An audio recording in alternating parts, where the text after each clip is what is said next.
सियारे जी मौसम में चांहि जो इस्तेमालु वधी वेंदो आहे। कनि माण्हुनि खे खीर वारी जॾहिं त कनि खे वरी ग्रीन टी या का ॿी चांहि पसंदि हूंदी आहे। जॾहिं त चांहि केतिरनि ई जड़ी बूटियुनि मां बि ठाहे सघिजे थी जंहिंजा अलॻि अलॻि फ़ाइदा थियनि था। अॼु असां अव्हांखे हिकु अहिड़ी जड़ी बूटीअ जी चांहि बाबति ॿुधाईंदासीं जेका सिहत जे तमामु बहितरीन फ़ाइदनि वारी आहे। सियारे जी मौसम में इन चांहि जो इस्तेमालु इंतिहाई मज़ेदार ऐं फ़ाइदेमंद बि साबित थिए थो।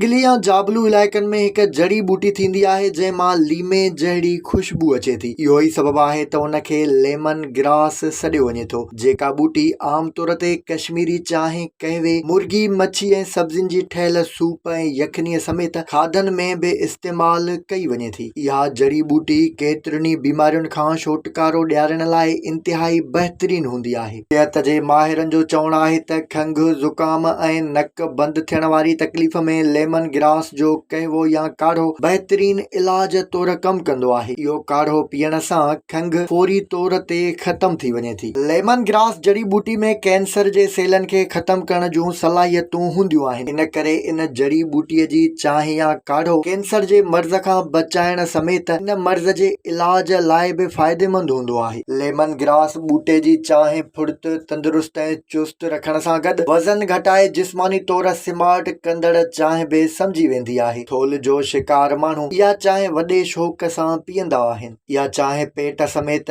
जिस्म जी ॾुखियुनि जायुनि, कुल्हनि, ॿाहुनि ऐं टंगुनि जी चर्ॿी बि सवलाईअ सां ॻारे छॾे थी। जॾहिं त चमड़ीअ खे साफ़ करण लाइ इन चांहि खे बहितरीन समझियो वेंदो आहे। सियारे जी मौसम में हद अंदरि इन चांहि जो इस्तेमालु खंघि ऐं बुखार समेत थधि लॻण खां बि बचाईंदो आहे। इन चांहि जो घणे मिक़दार में इस्तेमालु गुर्दनि जी सिहत लाइ नुक़सानकार हुजे थो। उन करे उनखे थोरे मिक़दार में ई इस्तेमालु कयो वञे।